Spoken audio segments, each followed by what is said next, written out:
بسم الله الرحمن الرحيم. السلام عليكم ورحمة الله وبركاته. الحمد لله وبه نستعين. أشهد أن لا إله إلا الله وحده لا شريك له، وأشهد أن محمدا عبده ورسوله، ونصلي ونسلم على هذا النبي الكريم سيد المرسلين وعلى آله وصحبه أجمعين. أما بعد،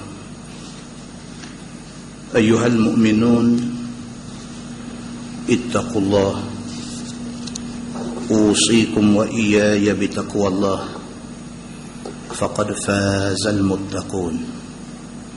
Muslimin dan muslimat, mudah-mudahan dirahmati Allah Subhanahu wa ta'ala. Di dalam sebuah hadis An Ibn Abbas radhiyallahu anhu qala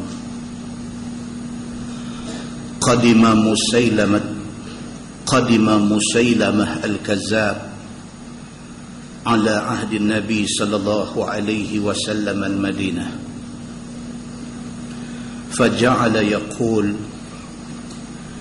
إن جعل لي محمد الأمر من بعده تبعته،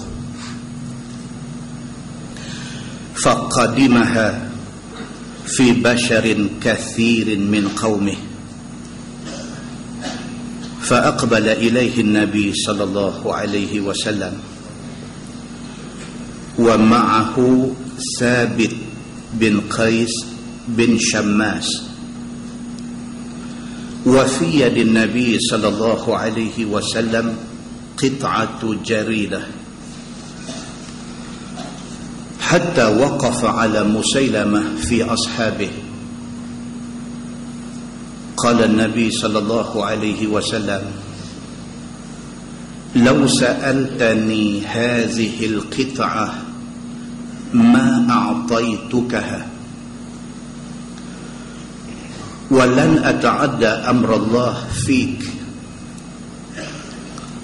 ولئن أدبرت ليعقرنك الله، وإني لأراك الذي أريد فيك ما أريد. وهذا ثابت يجيبك عني. ثم انصرف عنه. فقال ابن عباس: فسألت عن قول النبي صلى الله عليه وسلم: إنك أرى الذي أريد فيك ما أريد. فأخبرني أبو هريرة وأن النبي صلى الله عليه وسلم قال: بين أنا نائم رأيت في يدي سوارين من ذهب، فأهمني شأنهما، فأوحي إلي في المنام أنفخهما، فنفختهما فطار، فأولتهما كذابين يخرجان من بعدي، فكان أحدهما العنسي صاحب صنعاء، والآخر مسيلمة صاحب اليمامة، أو كما قال. Hadis sahih riwayat Imam Muslim. Daripada Ibni Abbas radhiyallahu anhu, kata dia, pada satu hari satu orang yang bernama Musailamah al-Kazzab telah datang ke Madinah untuk jumpa Nabi sallallahu alaihi wasallam.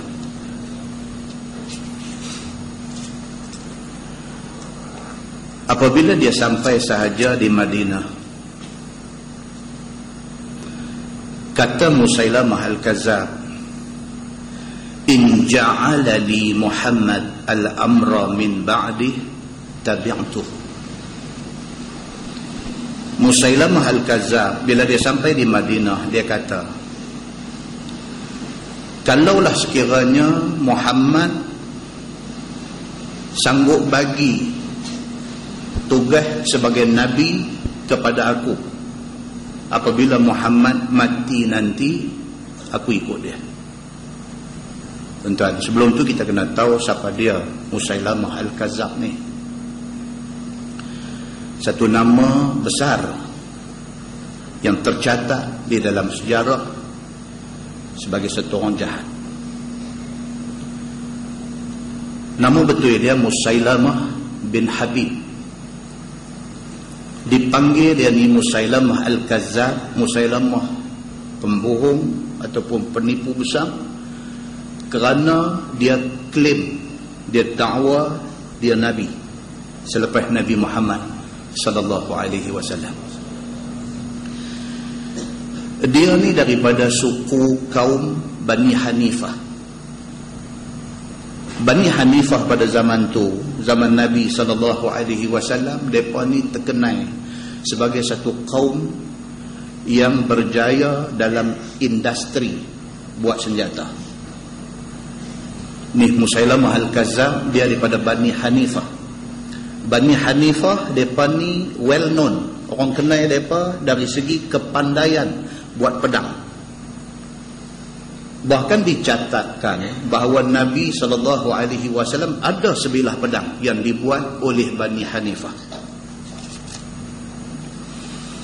Musailamah Al-Kazzab orang besar dalam kalangan Bani Hanifah. Dia orang besar, orang yang ada pengaruh, orang yang dihormati dan orang yang mendapat respect daripada masyarakat dia. Dia satu orang pengamal sihir dan seorang bomoh. Bila dia mai jumpa Nabi, hadis yang kita baca tadi, bila dia sampai di Madinah, sebelum jumpa Nabi, dia kata dah, aku hanya akan masuk Islam kalau sekiranya Muhammad setuju untuk bagi dekat aku tugas Nabi ni selepas dia mati. Sebelum kita baca hadis tu, saya langkah cerita ni, dia masuk Islam lepas daripada tu. Walaupun Nabi tidak bersedia untuk menerima dia sepenuhnya, tapi dia masuk Islam, dan untuk menunjukkan kata dia terima Islam, apabila dia balik ke tempat dia, bila dia sampai di kampung halaman dia yang dipanggil Yamamah, dia buat masjid besar sebagai satu syiar, kata Musailamah bin Habib sudah masuk Islam. Dia buat satu masjid. Kemudiannya dia menikah dengan satu perempuan nama Sajah. Perempuan ni pun mengaku jadi Nabi juga. Dua-dua lelaki bini sesat.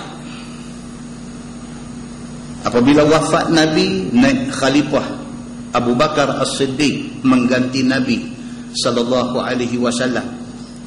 Terang-terang Musailamah Al-Kazzab declare, isytihar, kata dia Nabi. Abu Bakar As-Siddiq dengan tegas berjanji untuk memerangi kelompok ini. Musailamah Al-Kazzab berjaya mempengaruhi suku kaum dia sehinggakan majoriti mereka ni murtad daripada Islam.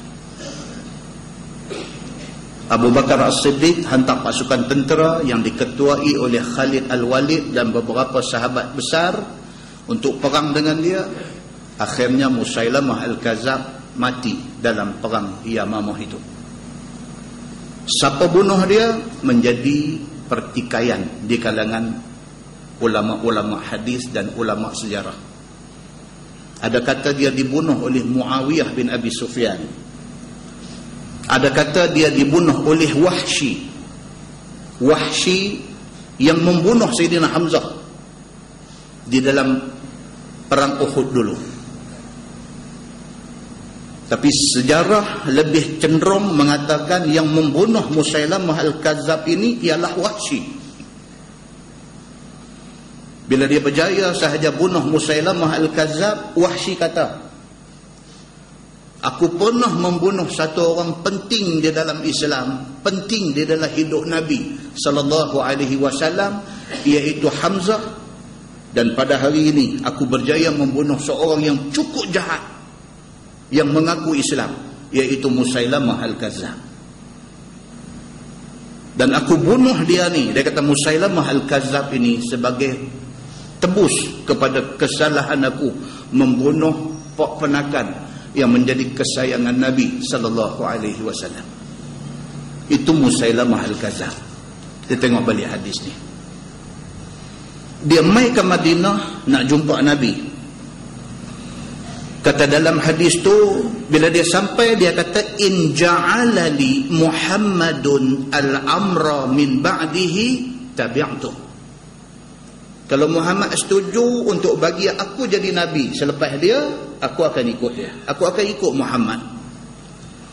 Faqadimaha fi basharin kathirin min qaumih.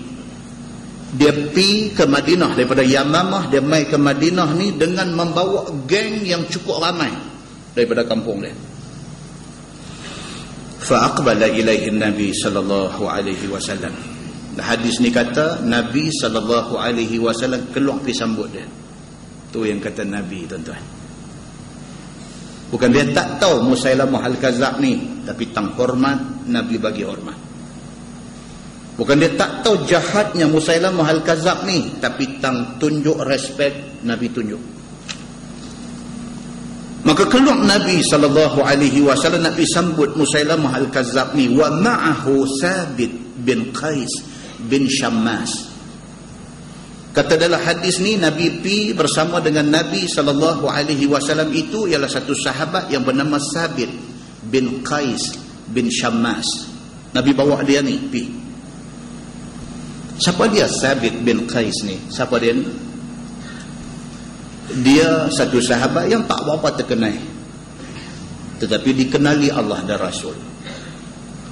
Sabit bin Qais adalah spokesman, adalah juru cakap Nabi sallallahu alaihi wasallam. Dia satu orang yang bila bercakap suara dia lantang dan jelas. Sabit bin Qais bin Syammas adalah satu orang manusia yang apabila dia bercakap, cakap dia tu tegas dan padat. Sabit bin Qais bin Syammas adalah satu orang manusia yang apabila dia bercakap, orang nak dengar.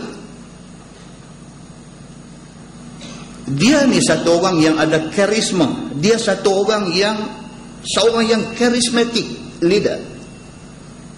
Bukan senang tuan-tuan nak jadi satu pemimpin yang apabila dia bercakap orang boleh dengar, tak lena.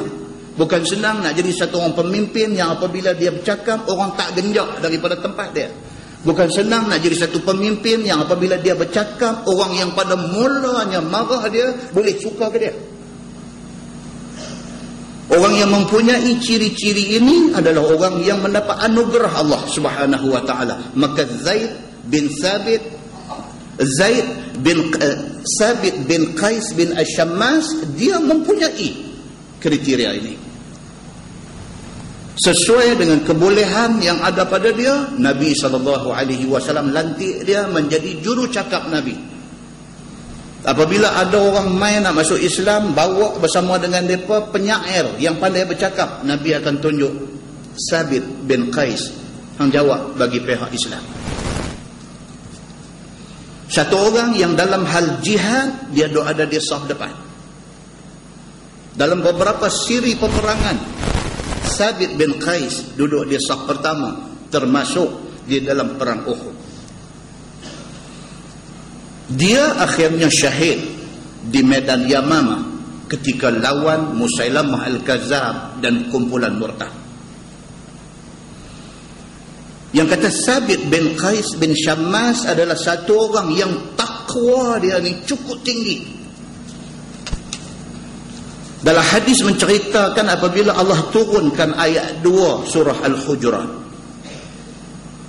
A'udzubillahi minasyaitonir rajim. Ya ayyuhallazina amanu la tarfa'u aswatakum fawqa sautin nabi wa la tajharu lahu bil qaul kajahri ba'dikum li ba'd an tahbata a'malukum wa antum la tash'urun. Turun ayat tu. Allah sebut dalam ayat tu, wahai orang yang beriman, jangan sekali-kali hampa angkat suara hampa lebih daripada suara Nabi. Ayat ini ayat adab. Allah peringat kepada sahabat-sahabat Nabi sebagai tanda hormat, sebagai tanda respek hampa kepada Nabi, jangan sekali-kali bercakap derah daripada Nabi. Wala tajharu lahu bil qaul kajahri ba'dikum li ba'din. Jangan hampa duk pederah suara macam mana hampa duk bercakap sama hampa bila bercakap dengan Nabi. Kita sama kita boleh sembang derah-derah, tapi nampak Nabi, jaga. An tahbata a'malukum wa antum la tash'urun. Allah Subhanahu wa taala kata apa? Takut kalau hampa kurang adab dengan Nabi, duk bercakap derah daripada Nabi, duk angkat suara lebih daripada suara Nabi, takut terbatal pahala amalan yang hampa sudah buat sedangkan hampa tak sedang. Bila turun ayat ni, Sabit bin Qais bin Syammas, dia satu orang yang suara derah. Dia satu orang bila bercakap lantang. Dia satu orang bila bercakap, orang dengar clear perkataan yang keluar daripada mulut dia. Bila turun ayat ni, dia rasa ayat ni Allah turunkan kerana nak tegur dia. Itu takwa. Itu takut kepada Allah. Bila turun ayat tegur masih orang suara derah, dia kata ayat ni turun nak tegur aku. Dia duduk dalam rumah, dia kurung diri dia dalam rumah, dia tak keluar pergi ke mana-mana, sehingga kan Nabi SAW sedang dia ni tak ada. Nabi tanya sahabat, Nabi kata, mana pi Sabit bin Qais? Mana dia? Tak nampak dia banyak hari. Ada sahabat bagi tahu. Dia berkata, ya Rasulullah, bila turun ayat Allah Subhanahu wa taala peringat kepada orang Islam supaya jangan duk pederah suara lebih daripada suara Tuhan, dia sudah takut, dia rasa ayat itu teguran Allah pada dia. Dia menyendiri di rumah dia. Nabi pergi cari dia, Nabi kata dekat dia, Nabi kata, Sabit, ayat ni turun bukan kerana nak tegur kamu. Baru dia lega. Turun pula ayat dalam Quran surah Luqman ayat 18. Allah Subhanahu wa taala berfirman, a'udzubillahi minasyaitonir rajim, wala tus'ir khaddaka lin-nas wala tamshi fil ardi maraha innallaha la yuhibbu kulla mukhtalin fakhur. Allah sebut dalam ayat tu, jangan sekali-kali hampa beralih muka bila jumpa sama-sama Islam. Jalan-jalan jumpa satu orang hak kita tak berkenan, beralih ke lain. Tuhan kata jangan buat lagu tu. Wala tamshi fil ardi maraha, dan jangan sekali-kali hampa berjalan atas muka bumi dalam keadaan hati berasa jalan berasa macam kita banyak ilmu, jalan berasa macam kita orang besar, jalan berasa macam kita orang kaya, berjalan berasa macam tak mau. Innallaha la yuhibbu kulla mukhtalin fakhur. Allah tidak suka orang sombong dan orang yang bangga diri. Dia turun ayat ni lagi sekali, dia kurung diri dia duduk dalam rumah pasal dia rasa ayat tu tegur dia. Lagi sekali Nabi sedang, dia tak ada, Nabi cari dia, Nabi kata pasal apa Sabit? Dia kata turun ayat surah Luqman ini tak lain tak bukan Allah nak tegur aku pasal aku, kesukaan aku ialah pakai pakaian yang elok-elok. Tabiat dia, dia kalau pakai pakaian dia elok, dia kalau pakai pakaian bersih, dia jenis orang kemas macam tu. Bila turun ayat Allah Subhanahu wa taala sebut wala tamshi fil ardi maraha, jangan kamu berjalan di atas muka bumi ni dengan sombong, dia duk berasa macam kena kat dia. Nabi kata dah Sabit, ayat tu tidak turun kerana nak menegur engkau orang baik-baik. Cerita ni nak bagi tahu dekat kita, kata Sabit bin Qais bin Syammas, satu orang yang takwa dia cukup tinggi. Nabi pilih dia untuk pergi teman Nabi sambut kedatangan Musailamah Al-Kazzab. Muslimin dan muslimat yang dirahmati Allah sekalian. Fa aqbala ilaihi Nabi sallallahu alaihi wasallam. Nabi sambut dia, wa ma'ahu Thabit bin Qais bin Syammas. Wa fi yadi Nabi sallallahu alaihi wasallam qit'atu jaridah. Nabi pi nak jumpa tu, Nabi pegang satu jaridah, satu pelepah tamar yang masih basah. Nabi bawa. Bukan Nabi nak pergi sedekah belakang dia. Nabi bawa satu jaridah pi masa nak jumpa Musailamah Al-Kazzab. Hatta waqafa ala Musailamah, sehinggalah apabila Nabi SAW sampai berdiri di depan Musailamah, fi ashabih, dengan kawan-kawan yang bawa main ramai daripada Yamamah ni. Nabi sampai depan dia. Qala Nabi SAW, Nabi kata law sa'altani hazihi al-qit'ah ma a'taitukuma. Nabi SAW kata, kalau hang minta dekat aku ni pelepah yang aku bawa ni, Nabi kata dekat Musailamah ni, kalau hang minta daripada aku pelepah ni, ma a'taitukah, aku tidak akan bagi dekat hang. Kalau hang minta pelepah ni pun aku tak bagi. Walan ata'adda amrallah fik, apatah lagi hang nak minta tugas Nabi nak bagi dekat hang. Dia belum kata lagi depan Nabi, Nabi sudah tahu. Dia kata tadi di depan orang lain, dia sampai di Madinah, dia dah kata dah, kalau sekiranya Muhammad sanggup bagi dekat aku kerja sebagai Nabi, apabila dia tak ada esok, baru aku nak masuk Islam, baru aku nak ikut dia. Tiba-tiba bila dia sampai di depan Nabi, Nabi kata kat dia tu dulu. Nabi kata, jangan kata hang nak minta jadi Nabi, kalau hang minta pelepah ni pun aku tak bagi. Nabi kata dekat dia macam tu. Wala in adbarta la yanqirannaka Allah, dan aku nak bagi amaran dekat hang. Nabi kata, kalaulah sekiranya hang tak mau terima Islam, Allah akan binasakan hang. Nabi kata kat dia macam tu. Tak ada masalah kalau hang tak mau masuk Islam kerana hang tak boleh jadi Nabi selepas aku, itu hang punya pasal. Tapi hang tak mau terima Islam, Tuhan akan binasakan hang. Tuhan Allah Subhanahu wa taala sudah suruh aku beritahu dekat hang macam tu. Wa inni la uraka allazi uridu fika ma uridu. Kata Nabi sallallahu alaihi wasallam, wahai Musailamah, aku dah lihat dah kebinasaan hang. Telah diperlihatkan kepada aku oleh Allah Subhanahu wa taala kebinasaan hang. Nabi kata kat dia, wa hadza Thabit. Nabi kata ni yang teman aku ni satu sahabat, nama dia Thabit bin Qais bin Syammas. Wa hadza Thabit yuhibbuka anni, yujibuka anni. Ini Thabit, aku tak ada esok dia akan masuk dalam kumpulan bagi pihak aku, akan lawan dengan hang. Tuan-tuan, Nabi bercakap satu benda yang orang yang tak faham, tak faham. Nabi bercakap satu benda yang future tak jadi lagi. Musailamah baru mai di Madinah, baru nak masuk Islam dengan syarat. Syarat apa? Lepas Nabi mati, bagi dia jadi Nabi. Kalau Nabi boleh terima tu, dia akan masuk Islam. Dia main macam tu. Tiba-tiba awal-awal Nabi sudah kata dekat dia, hang jangan kata nak minta jadi Nabi, pelepah ni pun aku tak bagi dekat hang. Nabi kata. Dan Nabi kata lagi dekat dia, Allah dah tunjuk dah dekat aku yang hang akan dibinasakan oleh Allah. Ini satu benda yang Nabi bercakap yang orang tak tahu.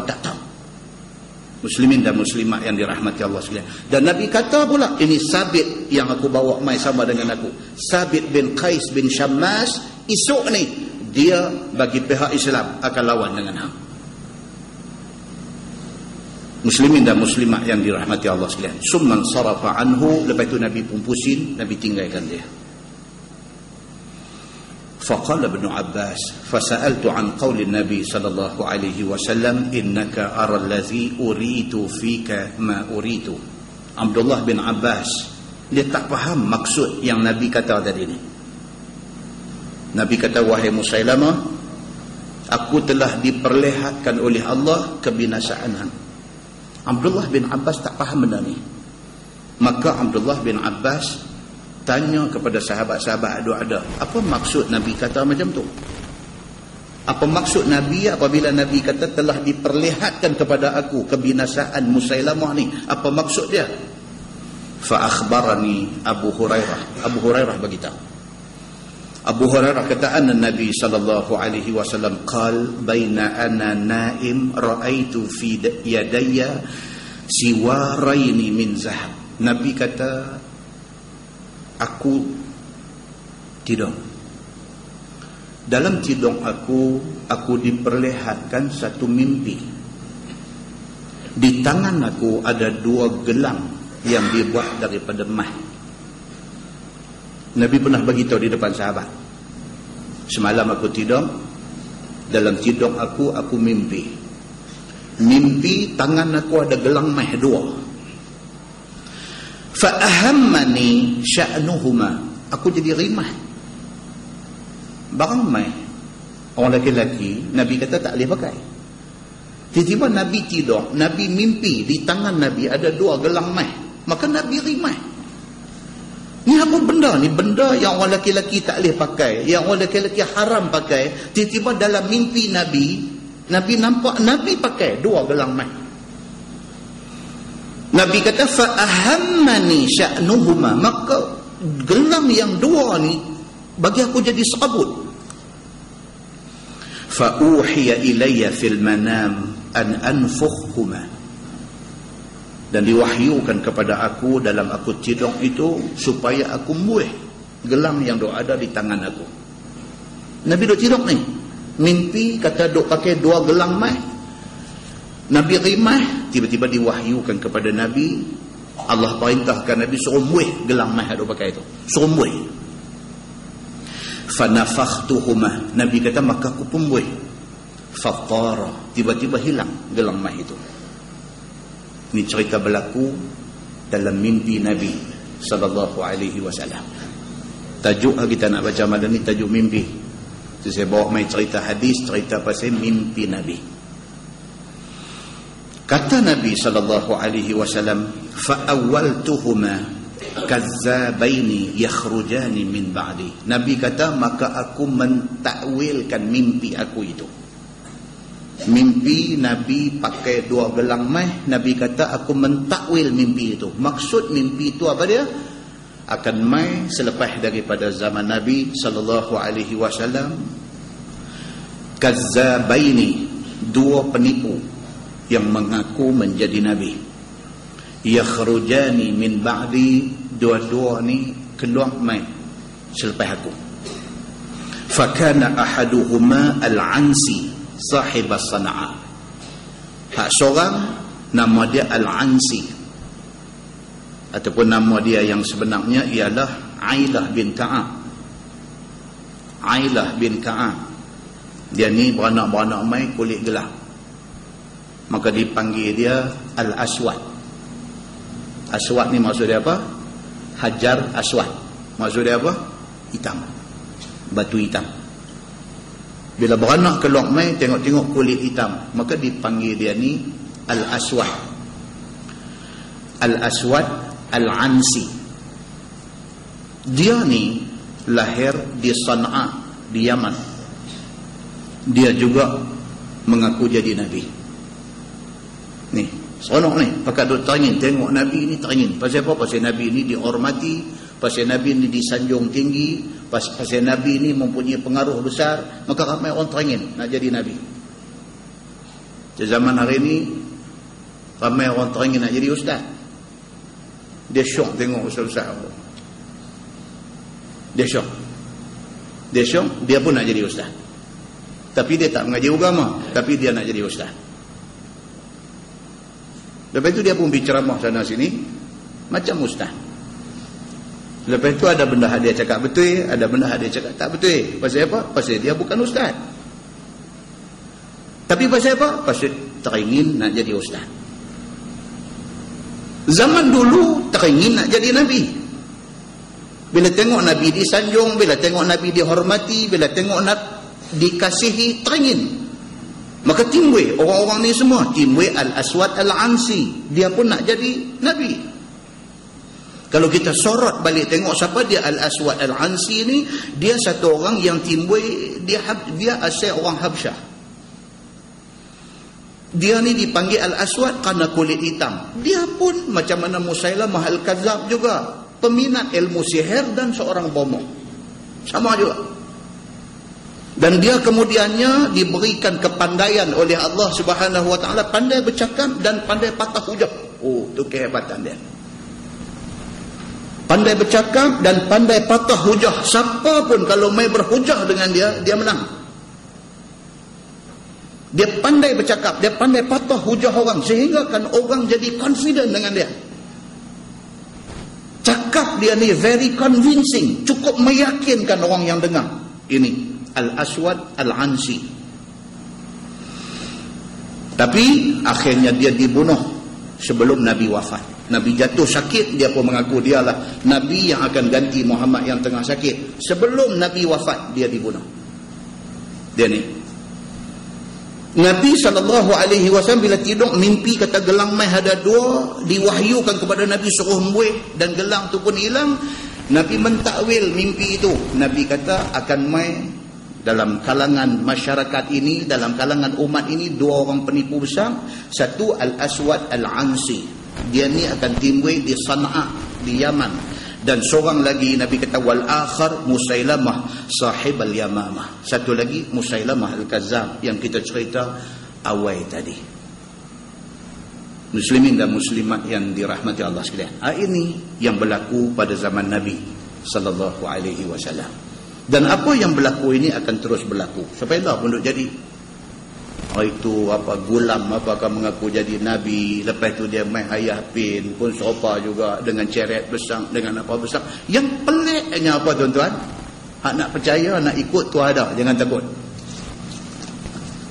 Hak nak percaya, hak nak ikut tu ada, jangan takut. Seperti mana zaman Nabi, Nabi duk ada, Nabi duk hidup, ada yang pergi ikut Musailamah Al-Kadzab. Itu lagi dahsyat. Nabi duk ada, mereka boleh pergi ikut satu orang lain yang mengaku jadi Nabi. Kalau zaman Nabi ada, dengan kehebatan yang ada pada Nabi, orang boleh tergelincang pergi ikut orang tak betul, apatah lagi zaman lah ni. Muslimin dan muslimat yang dirahmati Allah sekalian, yang penting apa dia, kita doa pada Allah supaya kita, anak cucu, keturunan kita, kawan rakan, jiran tetangga kita selamat daripada tergelincir akidah ini. Mudah-mudahan mukadimah itu memberi manfaat kepada kita insya-Allah. Kita menggunakan Bahrul Mazi jilid 16. Bahrul Mazi jilid 16, muka surat 2. Kita masuk satu bab besar baru. Dia kata bismillahirrahmanirrahim, abwabur ruqyah an Rasulillah sallallahu alaihi wasallam. Bermula segala bab yang membicarakan hal berkaitan dengan mimpi, maka ini tempat dia. Dia kata semuanya ini daripada hadis Nabi sallallahu alaihi wasallam. Seperti biasa kalau tuan-tuan tengok di bahagian atas muka surat 2 bahagian atas itu, Syekh Idris Al-Marbawi tiap-tiap kali nak start satu bab baru, dia bawa masuk hadis tu. Nabi SAW bersabda, naddarallahu mra'an sami'a maqalati fawa'aha fa'addaha kama sami'aha. Ini Syekh Idris Al-Marbawi. Tonton buka Bahrul Mazi, tiap-tiap awal jilid dia bawa masuk yang ni.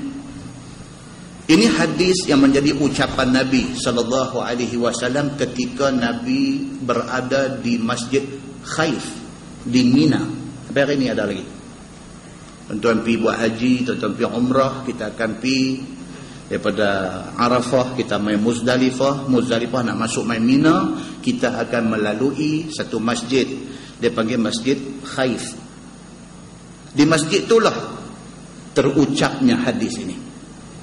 Nabi SAW kalau dalam teks penuhnya daripada Abdullah bin Mas'ud, dia kata anin Nabi SAW qal naddarallahu mra'an sami'a maqalati fawa'aha wa hafizaha wa ballaghaha farubba hamili fiqhin ila man huwa afqahu minhu salasun la yughillu alaihinna qalbu muslim ikhlasul amal lillah wa munasahatu a'immatil muslimin wa luzumu jama'atihim, atau kama qala, hadis sahih riwayat At-Tirmizi. Daripada Abdullah bin Mas'ud, dia kata Nabi SAW bersabda ketika di Masjid Khaif di Mina. Nabi kata, naddarallahu mra'an sami'a maqalati. Nabi kata Allah akan bagi cahaya, Allah akan jadikan muka orang-orang yang dengar hadis Nabi dibacakan ini bercahaya, ceria. Itu maksud naddara. Kalau bahasa orang putih ni dia kata bright. Muka tu nampak bright, kan? Nampak cerdik, nampak bersih, nampak budak pandai. Nabi SAW kata, siapa yang sanggup korbankan masa duduk dengar orang baca hadis Nabi, Allah Subhanahu wa ta'ala janji dekat dia, naddarallahu mra'an, Allah akan serikan muka orang-orang yang sami'a maqalati, yang dengar hadis-hadis aku, fawa'aha, dan orang-orang yang cuba faham hadis aku, wa hafizaha, dan hafal hadis aku, wa ballaghaha, dan dia sampaikan pula hadis tu kepada orang lain. Siapa yang buat 4 benda ni, Allah Subhanahu wa ta'ala janji Allah akan bagi dekat dia muka yang berseri-seri di hari akhirat nanti. Apa dia? Yang pertama, dengar hadis Nabi. Yang kedua, faham hadis itu. Yang ketiga, hafal kalau boleh. Tak boleh hafal matan dia, hafal maksud hadis tu. Dan yang keempat, sampaikan benda tu kepada orang lain. Allah Subhanahu wa ta'ala akan ceriakan, akan brightkan muka orang-orang yang buat benda-benda ni. Nabi SAW kata, farubba hamili fiqhin ila man huwa afqahu minhu. Berapa ramai, Nabi kata, rubba ni maksud ramai. Kalau bahasa Tamil dia kata rumba. Tamil pun ambil bahasa Arab juga. Rubba maksudnya ramai. Orang India dia kata rumba banyak. Farubba hamili fiqhin, berapa ramai Nabi kata orang yang duk membawa ilmu fiqh, duk mengajak orang ni, ila man huwa afqahu minhu. Satu hari dia bercakap di depan orang yang lebih alim daripada dia. Saya duk main mengajar Masjid Sultanah ni 20 tahun lebih lah. Dalam kalangan ada ni tuan-tuan, tutu guru pun ada. Orang graduate daripada Al-Azhar University tahun 70 pun ada. Bila habis jumpa salam, saya malu. Bukan saya orang yang patut bercakap di depan guru-guru ni semua. Tapi orang-orang ni semua, mereka nak mengambil berkat majlis ilmu ni. Bukan dia main nak mengaji pun. Hak saya sebut ni, hak saya tak sebut lagi. Baru nak sebut, dia tahu dah saat lagi ustaz akan hurai benda ni. Pasal apa? Pasal dia lebih faqih daripada saya.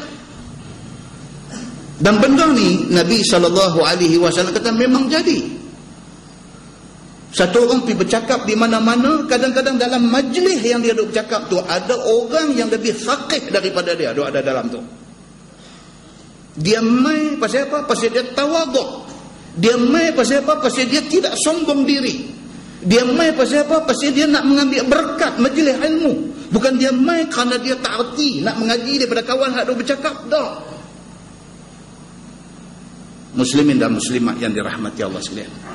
Maka Nabi SAW kata, farubba hamili fiqhin ila man huwa afqahu minhu. Nabi kata berapa ramai orang yang bercakap tu taklah sealim orang yang dengar. Orang yang ada dengar tu lebih alim lagi. Ramai orang yang macam ni dan berlaku keadaan yang macam ni. Dia perlu upload gambar-gambar dalam Facebook hari ni. Tuan Guru Datuk Dr. Harun Din, dia attend kuliah subuh di surau dekat rumah dia. Hari dia bagi kuliah, dia bagi kuliah. Hari orang lain bagi kuliah, dia duduk dengar. Dia attend, dia hadir, dia duduk, tidak mencederakan sikit pun kemuliaan dia, bahkan lebih tinggi derajat dia di sisi Allah. Muslimin dan muslimat yang dirahmati Allah sekalian, Nabi kata salasun la yughillu alaihinna qalbu muslim. Nabi SAW kata ada 3 benda yang hati orang Islam tidak akan dengki. Kalau betul kita orang Islam, kita tidak dengki dengan 3 benda ni. Apa dia? Ikhlasul amal lillah. Satu, apabila satu orang buat amalan ikhlas kerana Allah, tak patut kita dengki. Bila ada satu orang dia buat kerja Islam ikhlas lillah, kita tak patut dengki kat dia. Kalau kita ni ada qalbul muslim, ada hati sebagai orang Islam, kita tidak patut dengki kepada orang yang ikhlas kerana Allah. Wa munasahatu a'immatil muslimin. Kalau kita ada hati orang Islam, kita akan hidup dalam kalangan orang-orang yang memberi nasihat kepada pemimpin orang Islam. Kalau kita ada hati ikhlas, dia tak boleh tengok orang yang menjadi pemimpin buat benda tak betul, dia tegur dengan cara yang terhormat. Dia tegur dengan saluran-saluran yang ada. Pasal apa? Hati dia bersih, dia nak semua orang jadi elok. Tuan-tuan, dalam khutbah jemaat bahagian yang kedua, kita mesti kena baca satu doa. Doa kepada orang Islam, termasuk pemimpin Islam. Apa kita doa? Allahumma aslih a'immatana wa wulata umurina. Kita minta, ya Allah ya Tuhanku, dalam khutbah kedua sembahyang jemaat, Allahumma aslih, ya Allah ya Tuhanku, perelokkanlah, perbaikilah, bagi jadi eloklah a'immatal muslimin, orang-orang yang menjadi ketua orang Islam ni, bagi mereka jadi elok. Kalau mereka minum arak, minta Allah ubah mereka, bagi stop arak ni. Kalau mereka menentang Islam, ya Allah tolong ubah mereka, bagi mereka sayang Islam. Kalau mereka ni satu orang yang buat zalim kepada orang Islam, ya Allah ubahlah mereka ni, bagi mereka ni kasih kepada sesama umat Islam. Minta doa kepada Allah supaya Allah tolong ubah hati orang-orang yang menjadi pemimpin yang tidak elok ini. Nabi SAW kata apa? Kalau kita betul orang Islam, kita tidak sepatutnya meninggalkan kerja menasihati pemimpin-pemimpin muslimin, waluzumu jama'atihim. Dan kalau betul kita ada hati orang Islam, kita akan bersama-sama bersatu pegang teguh dengan jemaah Islam. Muslimin dan muslimat yang dirahmati Allah sekalian, Syekh Idris Al-Marbawi dia start tiap-tiap bab dalam kitab dia dengan hadis itu. Baik. Kemudian dia kata apa? Abwabur ru'ya an Rasulillah sallallahu alaihi wasallam. Bermula segala bab yang membicarakan tentang hal mimpi, maka inilah tempatnya. Semuanya berdasarkan hadis Nabi sallallahu alaihi wasallam. Masalah, dia kata mimpi itu apa dia? Nak kena faham yang tu dulu. Mimpi ni apa? Semalam saya tengok TV Al-Hijrah, rancangan bicara semalam ni. Ada seorang panel ni, dia cakap satu sudut yang kita tak pernah dengar. Dia nak cerita tentang keputusan. Dia kata, tuan-tuan, pasal apa kita sebut satu benda tu sebagai keputusan, sebagai decision? Pasal apa? Keputusan tu maksudnya sesuatu yang dah putus. Dia kata, maksudnya kita tidak akan revise, kita tidak akan ubah keputusan yang kita buat. Kita sudah putus tentang benda tu. Bila kita niat kata nak semayang, maknanya kita tak akan buat benda lain melainkan sembahyang. Itu keputusan. Selagi mana kita kata saya nak semayang, tapi kalau tak sibuk, itu bukan keputusan, dia kata. Kemudian dia hurai benda tu lebih panjang dan sangat menarik. Saya kata pandai dia ni. Satu angle yang tak pernah orang hurai. Bila dia hurai satu makanan kepada minda kita. Bagus. Muslimin dan muslimah yang dirahmati Allah sekalian. Syekh Idris Al-Marbawi ni sebelum nak cerita tentang bab mimpi ni, dia kata dah, mimpi itu apa benda? Yang tu dulu. Sesungguhnya mimpi adalah satu alam yang sangat ajaib sekali. Dia kata mimpi ni satu benda yang nak abang tak erti. Ajaib. ajaib macam mana kita ni satu orang yang susah duduk sebagai satu orang yang sederhana hidup tu, mimpi jadi raja. Ajaib. Sepatutnya orang macam kita ni janganlah mimpi sampai lagu tu. Tak boleh jadi pun. Tapi yang kata mimpi ni dia boleh jadi sampai macam tu. Dia boleh mimpi kata ni duduk berjalan nak pergi Kuala Lumpur tapi berjalan kaki. Jalan bila tahu ada sayang terbang, tahu sampai di Kuala Lumpur. Mimpi dia boleh main macam tu. Bahkan lebih ajaib daripada tu boleh jadi yang kata mimpi ni. Maka Syekh Idris Al-Marbawi dia kata mimpi adalah satu alam yang sangat ajaib sekali, telah maklum pada kita semua. Maklum setiap orang nama kata manusia dia pernah mimpi. Siapa tak pernah mimpi angkat tangan? Tak ada. Semua orang pernah mimpi. Kalau malam ni kita start daripada ujung sana cerita hang pernah mimpi apa selalu, sampai bukan kata subuh esok, sampai bulan depan banyak kuliah duduk tak habis lagi. Satu orang tu saja pernah melalui dan mengalami tak tahu berapa banyak macam mimpi.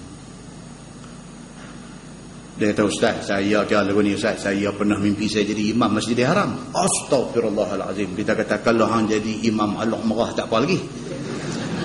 Imam Masjidil Haram.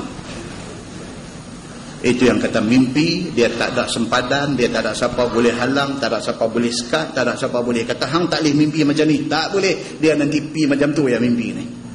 Maka Syekh Idris Al-Marbawi kata satu benda yang sangat ajaib dan maklum pada semua orang, iaitu Allah Subhanahu wa ta'ala jadikan mimpi ini ketika tidur.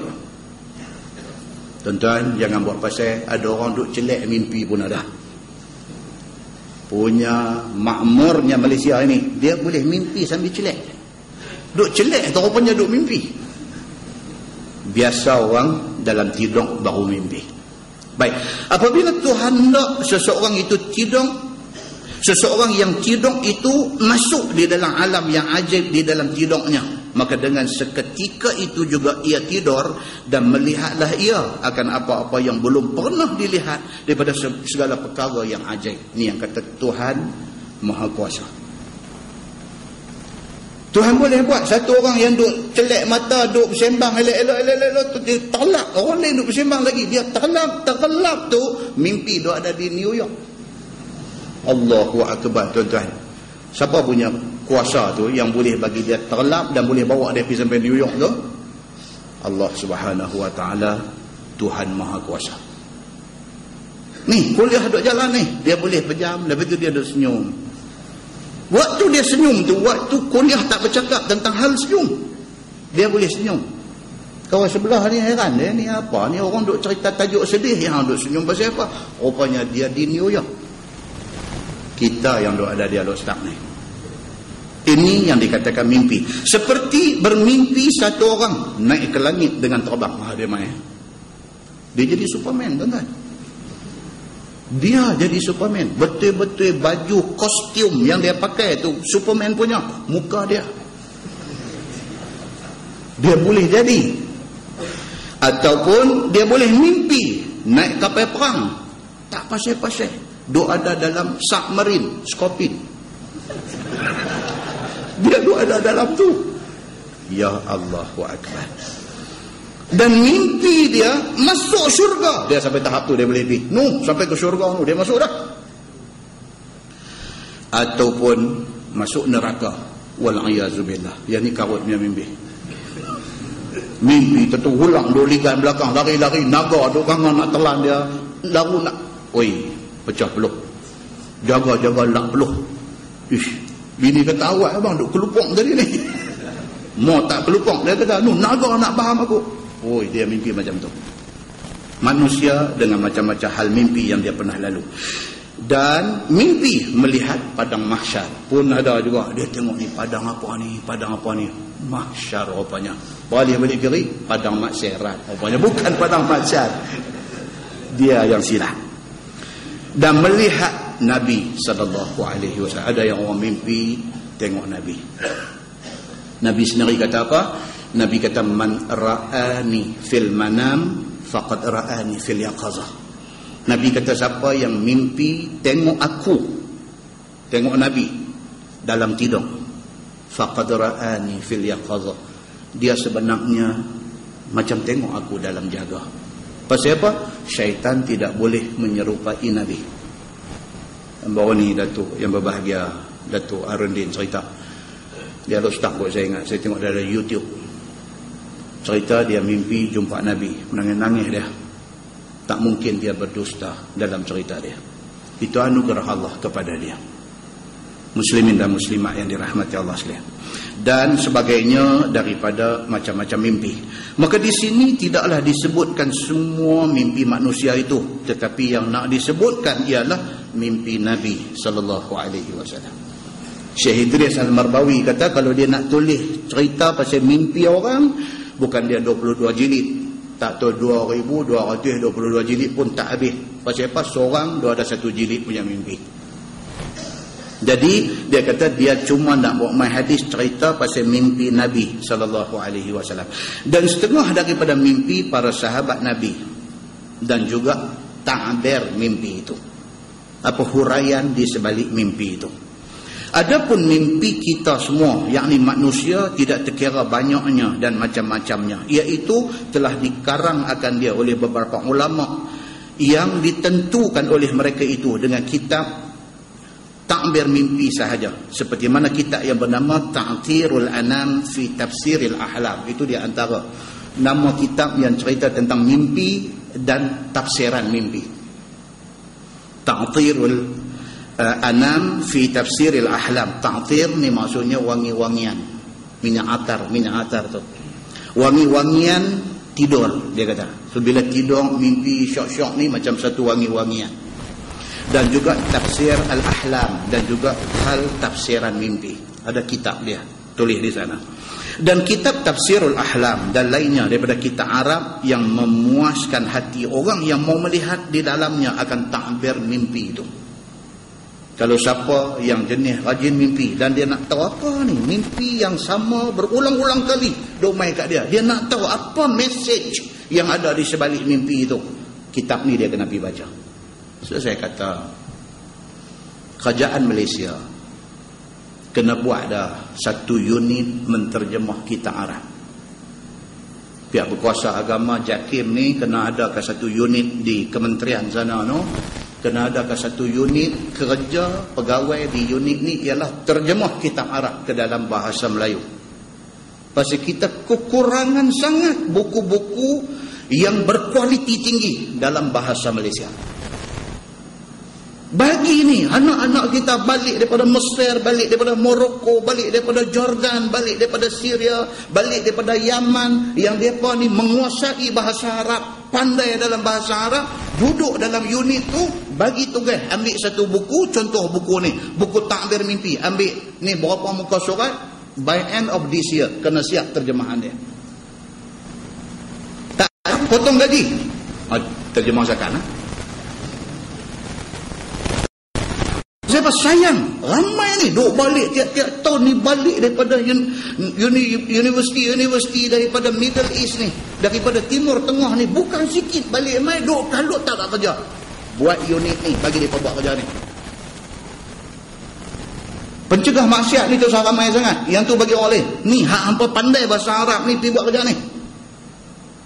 Tuan-tuan, kalau tengok khazanah buku-buku Arab ni tuan-tuan, ya Allahu Akbar, baca 2-3 muka surat teringat dalam hati ni, kalaulah ada terjemahan kepada buku ni, betapa beruntungnya rakyat Malaysia yang tak faham Arab ni. Muslimin dan muslimat yang dirahmati Allah, nak ceramah ni bagi korang sikit tak apa, terjemah buku tu penting lagi. Ni semua balik main nak ceramah semua. Buku ni yang sayang ni. Kalau dia pergi terjemah satu buku tu, berapa ramai orang boleh ambil manfaat daripada buku tu, dan buku ni dia sampai bila-bila boleh ambil manfaat daripada dia.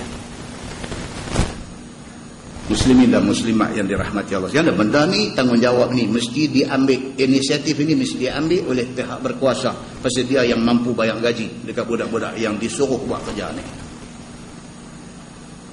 Hari ni kalau tuan-tuan tengok dalam internet, saya dah sebut dah beberapa kali, lidwa.com. Balik sekali siapa yang tak tengok, balik tengok. LIDWA, lidwa.com.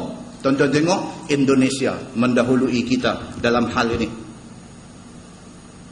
Dia ambil kitab hadis Sunan Tis'ah, 9 kitab hadis, terjemahkan daripada Arab ke dalam bahasa Melayu, serta ditambah dengan siapa rawi hadis ni, riwayat hidup rawi itu, cerita darjat hadis dan sebagainya.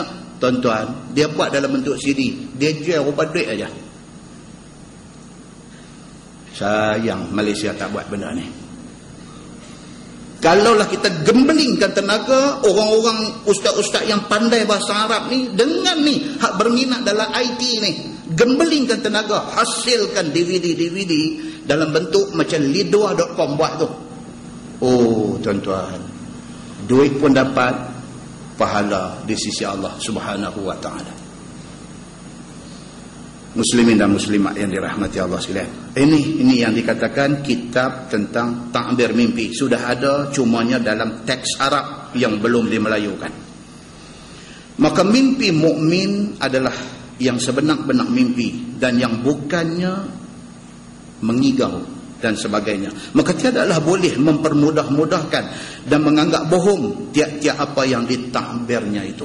Dia kata jangan anggap ringan tentang hal mimpi ini. Kadang-kadang mimpi ini satu petunjuk daripada Allah. Tuhan nak bagi tahu dekat kita satu benda. Dia buat main dalam bentuk mimpi. Tapi bila kita take for granted, kita buat mudah tentang signal daripada Tuhan ni, maka akhirnya signal tu tak memberi manfaat kepada kita. Begitu. Bahkan hendaklah seseorang yang mimpi itu, apabila mimpi, maulah ingat-ingat sebagaimana pesan Nabi SAW di dalam kitab ini. Boleh lihat pada masalah yang akan datang. Akan datang, dia akan main detail tentang contoh-contoh mimpi dan tafsiran dia. Contoh sikit kita bawa. Contoh mimpi kena ikat kaki. Dalam hadis nanti ada, kita nanti jumpa insya-Allah. Mimpi kena ikat kaki. Takbir mimpi itu ada dua. Melihat kepada keadaan orang tu pada masa itu. Kalau pada masa tu dia Perdana Menteri, dia mimpi kena ikat kaki, maksudnya dia akan kekal sebagai Perdana Menteri. Jadi dengar kat Datuk Najib, dia ada minta mimpi ni ya. Kalau masa dia mimpi dia kena ikat kaki tu, dia duduk dalam jail, bermakna dia kekal dalam jail. Itu maksudnya. Jadi cerita mimpi ikat kaki ini ada tafsiran bagus, ada tak bagus, bergantung kepada kondisi orang tu pada masa itu. Hadis nanti mai cerita benda ni. Muslimin dan muslimat yang dirahmati Allah sekalian. Kata dia, bab anna ru'yal mu'min juz'un min 46 juz'an minan nubuwah. Bab yang datang pada menyatakan bahawasanya mimpi satu orang mukmin itu satu juzuk daripada 6 dan 40 juzuk daripada keadaan jadi Nabi. Ini dia nak abang kata apa? Kalau orang tu betul-betul Islam dan beriman kepada Allah, mimpi dia tu mimpi benar dan dia menjadi satu potong ataupun satu juzuk daripada kenabian.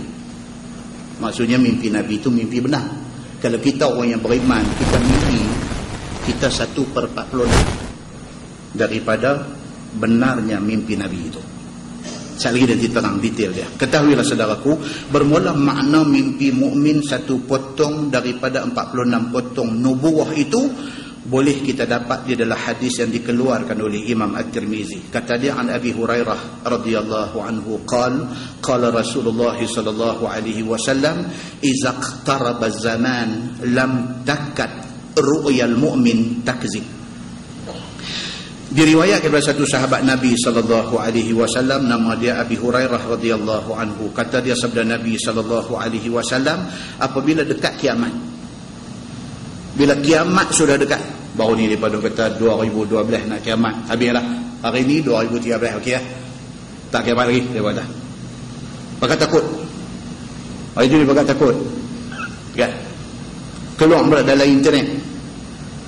Satu pegawai daripada NASA Amerika Syarikat hidup cakap, keluarlah YouTube, dia bercakap, Dia kata hati-hati dengan fenomena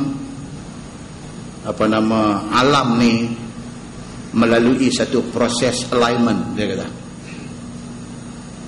Kemudian ada pihak siasat pula, betul ke Syekh ni kerja NASA ni? Dia keluar dengan muka dia negro, dengan baju, dengan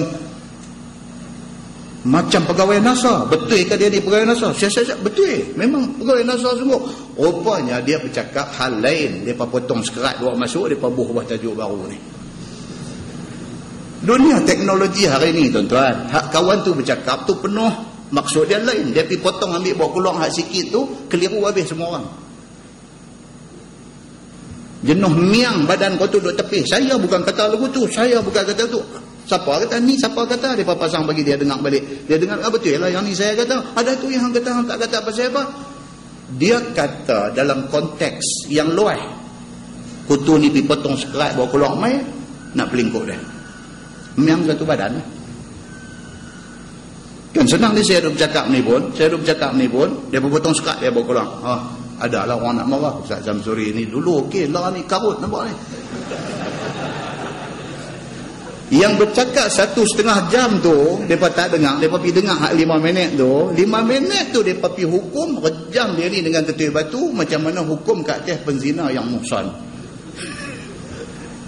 Dengarlah yang 1,5 jam tu, dia kata apa, dengar baru kita faham hak 5 minit kita dengar tu. Tak dengar 5 minit tu hukum dia. Dengan teknologi yang ada hari ini, pintu fitnah terbuka cukup luas. Maka orang ramai, termasuk saya sendiri, jangan gopoh dalam nak buat keputusan terhadap siapa-siapa pun. Dengan in ja'akum fasiqun binaba'in fatabayyanu an tusibu qauman bijahalah fatusbihu ala ma fa'altum nadimin. Mai satu orang fasik, mai bawa satu berita, cek dulu, sahihkan dulu apa yang dia bagi tahu dekat kita ni, supaya kita tidak tuduh dia dalam keadaan kita tak cukup maklumat tentang dia. Akhirnya kamu jadi orang yang menyesal. Menyesal pun kawan tu dah jadi bubuk lah. Baru kita menyesal, Allah saya silap. Saya di antara orang yang menyambung lidah dusta ni dalam merosakkan dia. Dia dah rosak dah, baru kita menyesal. Muslimin dan muslimat yang dirahmati Allah sekalian. Cerita kita nak kiamat 2012 ni, Allahu Akbar, rendah. Dalam pada tu Tuhan pun dia tunjuk satu-satu. Mereka kena malapetaka ni, lepas satu-satu, lepas satu-satu, lepas satu-satu. Pergi kena pula bandar besar New York. 2 malam lepas ke 3 malam lepas, tuan-tuan tengok satu channel Astro, channel History. Dia cerita balik tsunami yang jadi hari tu ni. Yang kata Jepun ni, dia kutip balik semua rakyat dia yang ada ambil gambar, walaupun dengan handphone aja. Dia kutip balik semua tu, dia dokumentarikan cerita tsunami ini. Sahabat saya SMS, teks saya, dia kata, Ustaz, buka channel History, tengok cerita tsunami Jepun. Saya baca-baca salah faham pula, kata Jepun kena tsunami pula. La ilaha illallah, yang kata kita ni pun. Saya kata kena pula dah, kata. Kata kepada budak buka tu, Jepun kena ada tsunami. Mereka pun buka-buka.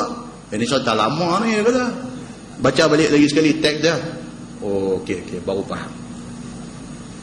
Gopoh kita ni, gopoh.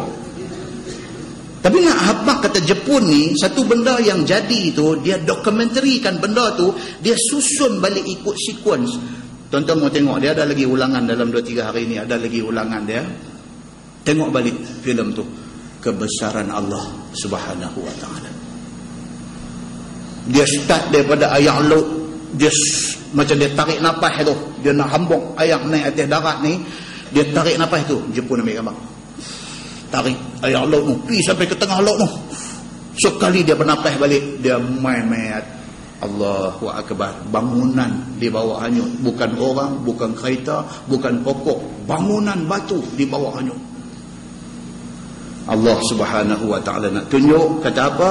Ayam tentera aku, angin tentera aku, tanah tentera aku. Kalau pun nak musnahkan hampa-hampa semua yang duk derhaka kepada aku, yang duk bercakap sombong kepada aku ni, kalau pun nak musnahkan hampa, tak payah hantar Jibril pun. Padan dengan Tuhan perintahkan bumi suruh bergegang, mati jutaan orang. Padan dengan Allah suruh angin yang berhembus sepui-sepui bahasa ni tiba-tiba jadi taufan, mati jutaan orang. Padan dengan air laut yang kita duduk di pantai Cenang, duduk mandi tenggelam timbul itu, tiba-tiba satu hari dia temuk keluar main air hitam, mati jutaan orang. Dia tunjuk macam mana Jepun, negara paling maju dari segi teknologi, akur kepada kebesaran Allah Subhanahu wa ta'ala. Tuan-tuan muslimin dan muslimat yang dirahmati Allah sekalian, maka Nabi SAW kata apa? Diriwayatkan daripada satu sahabat Nabi, nama dia Abu Hurairah radhiyallahu anhu, sabda Nabi SAW, apabila hampir kiamat, nescaya tiada hampir mimpi orang mukmin itu bohong. Bila main dekat nak kiamat ni, kalau orang tu orang beriman, orang bagus, mimpi dia ni boleh kata betul semua, dengan syarat dia orang bagus. Kalau Allah bagi dia mimpi itu betul semua. Maksudnya dia kata apa? Yakni apabila hampir kiamat, nescaya hampirlah tidak bohong dan tidak jadi karut akan mimpi orang-orang Islam yang bermimpi. Itu dia. Tuhan yang dia umai macam tu. Mimpi jadi. Yang kita dah biasa dengar orang tua-tua dulu-dulu. Tutup guru kampung mengajar Quran kat budak-budak ya. Dia pun tak kenal ma'had tahfiz apa, dia pun bukan satu orang mengaji sampai ke peringkat tertinggi, sampai universiti Arab luar negeri apa, tak ada. Dia satu orang biasa, orang kampung, susah, miskin, cuma guru Quran. Hak mengaji Quran tangan dia hari ni dah jadi ulama terkenal pun ada, tapi zaman budak-budak lu mengaji Quran dekat dia. Allah bagi dekat dia satu dua macam mimpi. Duk elok-elok gigi patah sepuntung. Dia kata kat adik-beradik dia kata berasan lagu ada keluarga terdekat nak meninggal sehari dua ni. Petang orang mai beritahu ada seorang mati. Sama ada orang nak kata benda tu koinsiden, kebetulan, ataupun itu signal daripada Allah. Hanya Allah yang mengetahui. Tapi benda tu jadi cuma tidak diperhatikan secara serius, orang anggap benda tu tak apa-apa. Muslimin dan muslimat yang dirahmati Allah sekalian, tetapi menjelang kiamat, kalau dia orang baik, hampir setiap mimpi dia tidak karut, bahkan benar semuanya. Dan boleh jadi berlaku mimpi itu sebagaimana takbirnya. Kadang-kadang jadi itu sebiji macam yang dia mimpi berlaku depan mata. Sabda Nabi SAW, wa asdaquhum ru'ya asdaquhum haditha. Dan bermula yang terlebih benar daripada orang yang mimpi pada mimpinya adalah orang yang benar dan lebih betul pada cakapnya. Lebih-lebih lagi kalau dia ni orang bagus. Bagus ni sampai tahap apa? Sampai dia ni mulut tak pernah cakap bohong. Dia ni satu orang manusia yang semua orang kenal, tak pernah bohong. Bercakap ni hanya hak perlu aja. Dan kalau yang dia bercakap tu semua betul. Kalau orang macam ni mimpi menjelang akhir zaman 100% betul. Tuan, kita ada macam tu. Kita daripada celak mata pagi tadi dengan nak tidur malam ni, bohong berapa kali? Allahu Akbar. Pembohong berapa kali? Nabi kata apa? Cukup dia anggap bohong apabila satu orang tu bercakap benda dia dengar. Bohong kan? Dia pun tak tahu betul tak betul. Satu orang mai beritahu kat dia, dia dua habaq kat orang tak tahu apa ramai dua habaq, berdasarkan kepada satu hearsay. Satu cakap-cakap tepi jalan mai di telinga dia sebarkan kepada ribuan orang lagi. Cukup dia dianggap pembohong. Walaupun dia kata kalau orang yang habaq kat saya bohong, bohonglah saya. Dia kata memang bohong. Nabi kata macam tu. Nabi kata cukup satu orang dianggap sebagai pembohong kalau sekiranya dia bercakap apa yang dia dengar. Muslimin dan muslimat yang dirahmati Allah sekalian, masalah mimpi yang lebih betul dan lebih benar, sesungguhnya dengan sepotong hadis Nabi SAW itu dapatlah kita tahu akan bahawasanya mimpi yang lebih benar dan betul dapat ditakbirkan dia. Mimpi kalau betul boleh ditakbir, dan takbir atau tafsirnya itu betul, iaitu mimpi satu orang yang bercakap benar. Misalnya Maka dengan kerana tidak dia pernah buat bohong pada cakapnya, baik pun dengan bergurau ataupun tidak bergurau, baik pun dengan kawan ataupun bukan kawan, semua cakapnya tidak bohong. Ni orang macam ni. Melawak pun tak ada dia. Dia cakap ni hak betul ya. Orang lah kata keramai hidup. Oh, dia ni keramai hidup betul lah. Pasal apa? Cakap ni kira keluar mulut dia tu boleh percaya. Begitu. Maka apabila mimpi orang yang macam ni dapat ta'bir dengan betul. Kalau dia mimpi memang tepat. Maka menurut sebagaimana yang dicakapnya itu tepat berlakunya. Sabda Nabi sallallahu alaihi wasallam, wa ru'yal muslim juz'un min 46 juz'an min an-nubuwah. Dan bermula mimpi satu orang Islam itu satu juzuk daripada 46 juzuk daripada nubuwah. Orang Islam bila dia mimpi dia tu macam mana mimpi Nabi. Maksudnya mimpi itu betul. Masalah mimpi orang Islam itu satu juzuk daripada 46 juzuk daripada nubuah tu apa maksud dia? Kata setengah ulama, makna satu juzuk daripada 46 juzuk daripada nubuah itu, yakni mimpi mukmin itu satu juzuk daripada mimpi Nabi. Benarnya mimpi dia tu macam mimpi Nabi. Dalam masa 6 bulan ia sallallahu alaihi wasallam menjadi Nabi, pada awal-awal ia sebelum menjadi pesuruh Allah, kerana ada Nabi sallallahu alaihi wasallam turun wahyu dengan mimpi di dalam 6 bulan pada mula daripada belum ia menjadi Nabi. Ayat ni nampak memeningkan. Tuan-tuan kena balik kepada hadis untuk faham benda ni. Dalam hadis Al-Bukhari ada disyarahkan hadis ini oleh Dr. Muhammad Sa'id Ramadan Al-Buti.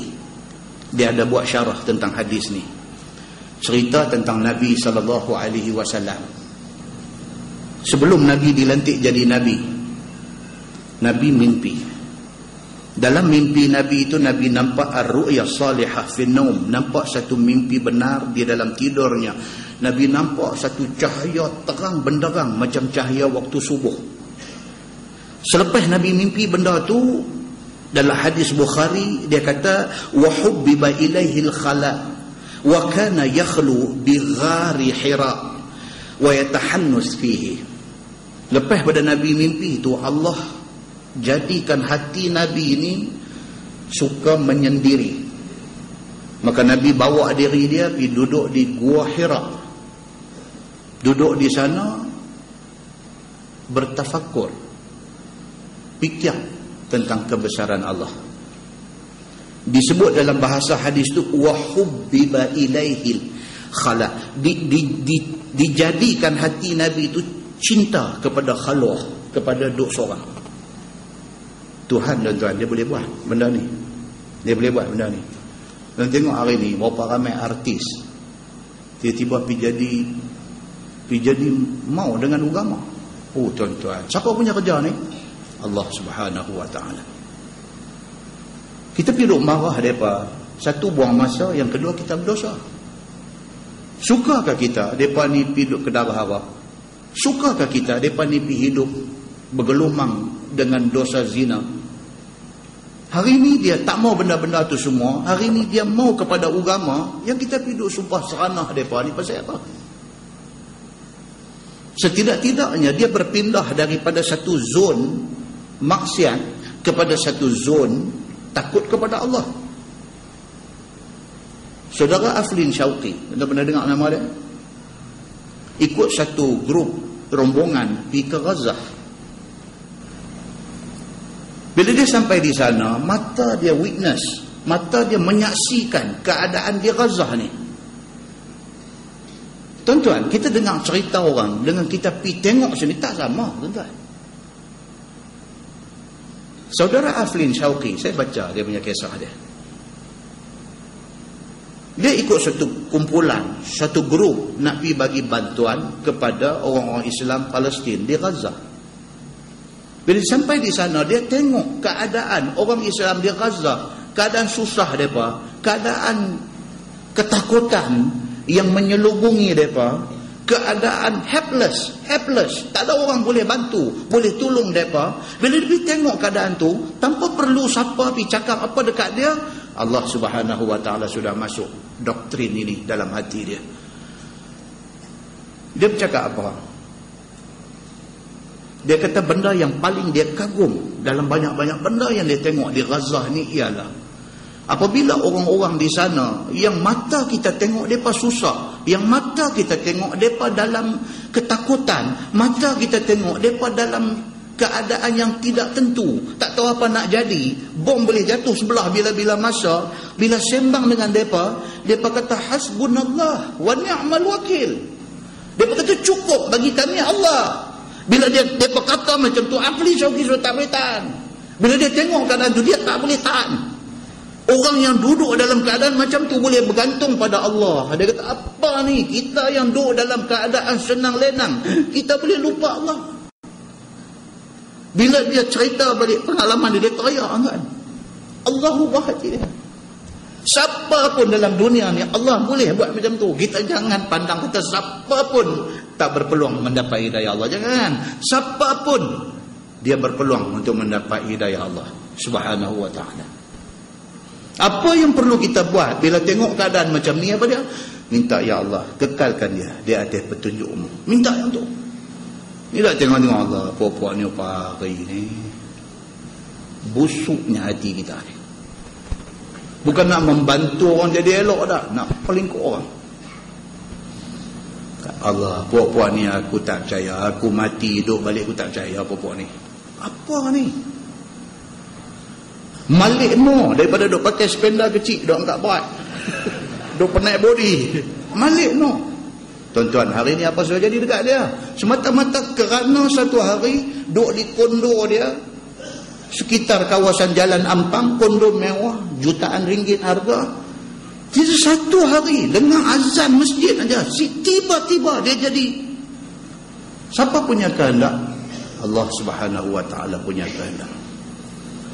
Awak azan ni dia tak pernah dengar kah? Dia dengar hari-hari. Tapi bila mai hari, iza arada syai'an ayyaqula lahu kun fayakun. Azan hak dia dengar hari itu tu kacau jiwa dia. Masuk pancung ambil ayat semayang. Dia main satu perasaan yang dia tak pernah rasa. Turun daripada kondo mewah dia ni, pergi berjalan ke Masjid India. Tengok orang duk jual buku agama, CD ceramah apa semua, pergi beli. Balik main pasang dengar, buka buku baca, malam tak boleh tidur, dia main. Siapa punya kerja tuan-tuan? Orang-orang ni pergi jadi macam ni. Allah Subhanahu Wa Ta'ala punya kerja. Allah ni bila dia berkenan, bukan kata depa-depa ni yang kita sebut ni. Umar Al-Khattab yang cukup hebat menentang Nabi tu, Allah petik sekali aja. Jadi orang kuat Nabi sallallahu alaihi wasallam. Nabi sallallahu alaihi wasallam dia kata dia menjelang umur 40 nak dilantik menjadi nabi. Tiba-tiba hubbiba ilaihil khala. Allah sukakan kepada hati dia ni rasa nak menyendiri. Pergi duduk di Gua Hira. Khadijah siap-siap bekal, dia bawa pergi duduk dalam Gua Hira mencari ketenangan. Duduk ada sehari, ada duduk seminggu, ada duduk sampai sebulan, balik Khadijah bagi bekal lain, pergi lagi macam tu. Sehinggalah dia didatangi oleh Jibril alaihi salam atas rupa seorang laki-laki. Aisyah kata apa? Kana ya'tihi fi suratir rajul. Jibril mai untuk first time rupa laki-laki. Mai jumpa Nabi, Nabi pun tengok ni siapa, aku tak kenal dia ni. Dia peluk Nabi, dia kata iqra. Nabi kata ma Nabi qari. Jibril kata baca, Nabi kata aku tak tahu baca. Jibril peluk lagi, iqra, baca. Dia kata ma Nabi qari, aku tak tahu baca. Jibril peluk lagi, Nabi kata sampai aku sesak nafas, tak boleh nak menyawa. Jibril kata iqra bismi rabbikal ladzi khalaqal insana min 'alaq. Masuk dalam hati, cuk. Lari balik rumah. Sampai di rumah, zammiluni, selimut aku. Khadijah selimut apa. Bawa Khadijah kata pasal apa? Dia kata tak tahu tadi duk ada mai satu orang aku tak kenal dia buat aku. Khadijah kata tak apa, jom pergi jumpa Waraqah bin Naufal, sepupu Khadijah. Bila pi Waraqah bin Naufal sudah tua pada masa tu, mata sudah buta. Bila mai dia kata cerita Muhammad apa yang hang lalui. Muhammad cerita, aku duduk dalam gua Hira ni, mai macam ni. Waraqah dengar, dia kata yang mai dekat hang itu namus. Dia kata namus maksud Jibril. Muhammad dia kata hang akan jadi nabi. Dia kata lah, hang akan jadi nabi. Ni hak duk cerita dalam Taurat, dalam apa ni semua, hang lah orangnya. Hang lah Muhammad Nabi akhir zaman. Kalau Allah panjang umur aku pertahankan hang. Pada hari hang dihalau keluar daripada Makkah ini. Nabi tanya dekat Waraqah, orang nak halau aku keluar daripada Makkah, pasal apa?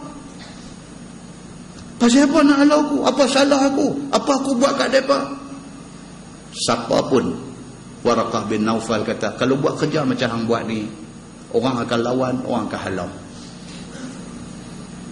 Muslimin dan muslimat yang dirahmati Allah sekalian. Daripada jumpa Jibril first time tu, nak jumpa pula Jibril kali kedua tu, senggang masa tu, berbagai pendapat ulama. Yang kuatnya kata apa? 6 bulan. 6 bulan masa. Kali kedua Nabi tengah duk berjalan. Dalam hadis Nabi SAW, dia kata baina ana amshi, aku tengah duk berjalan, iz sami'tu sautan minas sama. Nabi kata aku tengah-tengah duk berjalan, dengar suara berai mai daripada langit. Farafa'tu basari, mata aku langit tengok bunyi daripada mana, siapa? Fa idza malak, dia kata rupa-rupanya itu suara satu malaikat. Allazi ja'ani bi Hira, dia ni yang mai jumpa aku masa aku di Hira 6 bulan hari itu. Dia mai pula jalisun ala kursi baina samai wal ardi. Jibril mai kali kedua dalam rupa dia yang asal, duduk di atas kursi memenuhi ruang di antara langit dan bumi. Wallahu alam. Tak tahu nak abang, hadis abang macam tu. Terkejut dia ni. Pasal hari tu jumpa rupa manusia, kali ni jumpa rupa Jibril betul punya. Lari balik. Sampai di rumah lagi sekali, zammiluni selimun aku, takut. Khadijah selimut semua.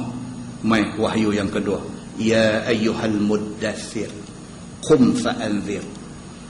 Wahai syekh yang duk selimut, bangkit, pi buat kerja, pi bagi peringatan kepada umat yang duk ada. Cerita tu 6 bulan senggang masa tu, dia nak main cerita yang kata 1 juzuk daripada 46 juzuk kenabian. Dia nak abang yang tu. Dia kira main ikut mana? Nabi jadi Nabi berapa tahun ni? Dalam teks ni kalau tuan-tuan balik baca, Nabi jadi Nabi berapa tahun? 23 tahun. Setahun dia ada berapa kali 6 bulan? Setahun ada berapa kali 6 bulan? 2 kali lah. 6 bulan 12 bulan setahun. 23 tahun maksudnya berapa kali 6 bulan? Berapa kali? 46 kali 6 bulan. Maka tempoh masa 6 bulan senggang Nabi nak terima wahyu tu, dia kata tempoh masa 6 bulan itu bermula dengan mimpi Nabi tadi, dengan nak mai wahyu yang kedua ni 6 bulan itu. Siapa yang mimpi yang dipanggil ar-ru'ya salihah, mimpi yang betul di akhir zaman ini, dia menempati kedudukan 6 bulan, iaitu 6 bulan daripada 46 bulan. Maksudnya apa? 1/46 daripada nubuwah, daripada kenabian. Itu dia nak abang di perenggan hak kita kalau baca pening tadi ni. Saya pun baca 3 kali ni abang apa ni? Tadi balik kepada hadis Bukhari, baca balik, baru dia boleh tally cerita ni. Itu yang dia nak bagi tahu. Muslimin dan muslimat yang dirahmati Allah sekalian. Kemudian sabda Nabi, wa ru'ya salasun, bulan depan insya-Allah. Saya duduk tengok jam. Saya tengok dia dan tengok jam. Abang kata ustaz 9 suku dah. Anak amai kata mimpi 3 macam ni, dia nak main macam ikan 3 rasa. Tak tahu bila nak habis pula.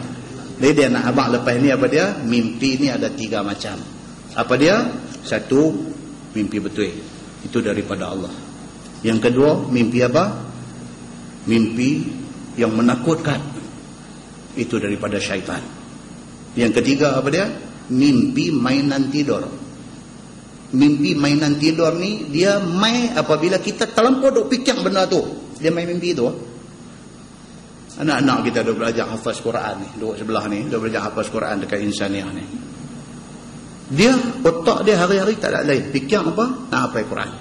Nak bagi ingat ni hafazan dia ni, nak bagi kuat, nak bagi ingat. Bila dia terlampau duk fikir ni nak jadi seorang yang hafaz Quran ni, malam tidur mimpi jadi hakim munabih.